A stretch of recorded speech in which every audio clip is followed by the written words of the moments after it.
इस वीडियो की शुरुआत मैं एक मोरल स्टोरी से करना चाहता हूँ। एक बार एक विद्वान संत अपने बचपन के मित्र से मिलने पहुँचे। वे काफ़ी समय के बाद उनसे मिल रहे थे। उन्होंने देखा कि वे बहुत ही गरीबी में अपना जीवन जी रहे हैं। उनके मित्र के 2 भाई और भी थे और उनके घर के बाहर फलियों का एक पेड़ भी था। तीनों भाई उस पेड़ से फलियाँ तोड़ते और उन्हें बेचकर जो पैसा मिलता था उससे खाने की व्यवस्था करते थे।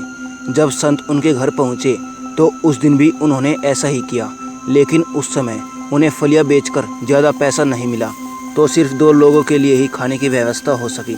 एक भाई ने भूख न होने की बात कही, दूसरे ने कहा कि उसका पेट खराब है। इसके बाद संत और उनके मित्र ने खाना खा लिया। संत को अपने मित्र की दशा पर दया आ रही थी, लेकिन उन्हें समझ नहीं आ रहा था कि वह अपने दोस्त की मदद कैसे करे। संत रात में उठे और उन्होंने कुल्हाड़ी से फलिया का पेड़ काट दिया और वहाँ से भाग गए। अगले दिन जब तीनों भाई उठे तो कटा पेड़ देखकर उन्हें बहुत दुख हुआ। गांव के लोग भी संत की बुराई कर रहे थे कि इनकी कमाई का एकमात्र जरिया काट दिया। कुछ सालों बाद संत फिर से उसी मित्र के गांव की ओर से गुजर रहे थे, तो उन्होंने मित्र से मिलने का साहस जुटाया। वे गांव में प्रवेश कर रहे थे तो वहाँ मित्र के भाइयों से मार खाने के लिए भी तैयार थे। जब वे मित्र के घर पहुँचे तो वहाँ एक बड़ा घर बन चुका था। वे घर के अंदर पहुँचे तो उनके मित्र और मित्र के भाइयों की हालत एकदम बदल चुकी थी। अब वे अमीर हो गए थे। मित्र संत को देखकर सभी भाई बहुत खुश हो गए और संत से कहा कि कुछ समय बाद समझ आया कि तुमने फलिया का पेड़ क्यों काट दिया था।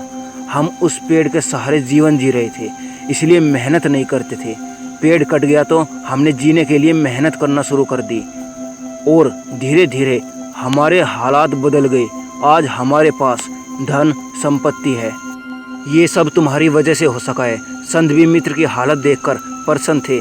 उनकी योजना सफल हो चुकी थी और मित्र का परिवार अब सुख संपत्ति से संपन्न हो गया था।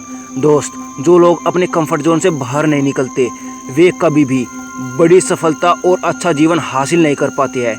कंफर्ट जोन सफलता का दुश्मन है, इसलिए इससे बाहर निकलो, तब तुम्हें असली जीवन का पता चलेगा। दोस्त, चैनल को सब्सक्राइब कर देना डेली मोटिवेशनल वीडियोज़ को पाने के लिए।